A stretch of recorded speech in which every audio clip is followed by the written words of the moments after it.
আমি তোমাকে ভালোবাসি, কিন্তু আমরা একে অপরের জন্য নই। এটা মেনে নিতে হয়েছে আমাদের। কিছু মানুষ থেকে যাওয়ার চেয়ে দূরত্বই উত্তম। জীবনে সব ভালোবাসা চিরকালের জন্য নয়।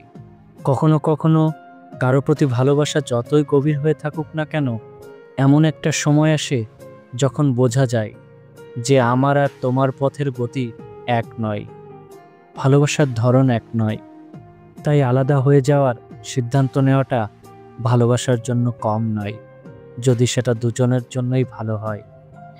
যখন একে অপরের স্বপ্ন এবং নীতিগুলো আর সামঞ্জস্যপূর্ণ হয় না, তখন কখনো কখনো সবচেয়ে ভালো কাজ হলো ছেড়ে দেওয়া। এটা মেনে নেওয়া সহজ নয়, কিন্তু যাকে ভালোবাসা যায় তাকে ছেড়ে দেওয়া ভালোবাসার অন্যতম একটি সাহসী রূপ। যে সম্পর্ক সময়ের ব্যবহার মাত্র ছাড়া আর কিছুই নয়, সে সম্পর্ক থেকে নিজেকে সরিয়ে নিতে হয়। কাউকে ভালোবাসা মানে সবসময় থেকে যাওয়া নয়। কখনো কখনো সত্যিকারের ভালোবাসা ছেড়ে যাওয়ার ক্ষমতার মধ্য দিয়েই তার পূর্ণতা পায়।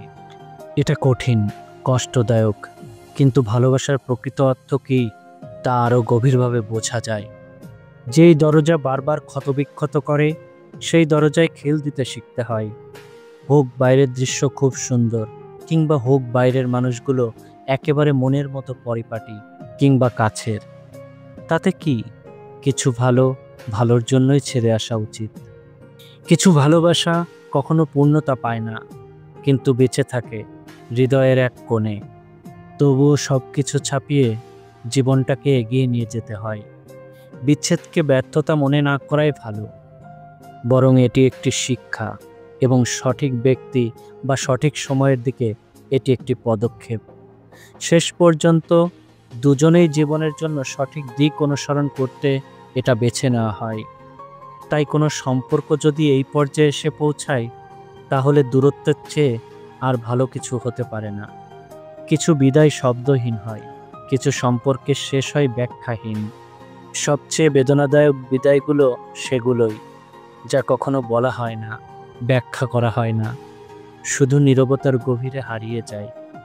হঠাৎ করে নেমে আসা নিস্তব্ধতা, না বলা কথা, উত্তরহীন প্রশ্নগুলো সব কিছুই রাতের অন্ধকারে আরো তীব্র হয়ে বাজে। তবুও তো ছিলাম আমরা, দুজন দুজনার। অর্ধেক চায়ে সুখ জমানো, হারিয়ে যাওয়া কোনো গল্প।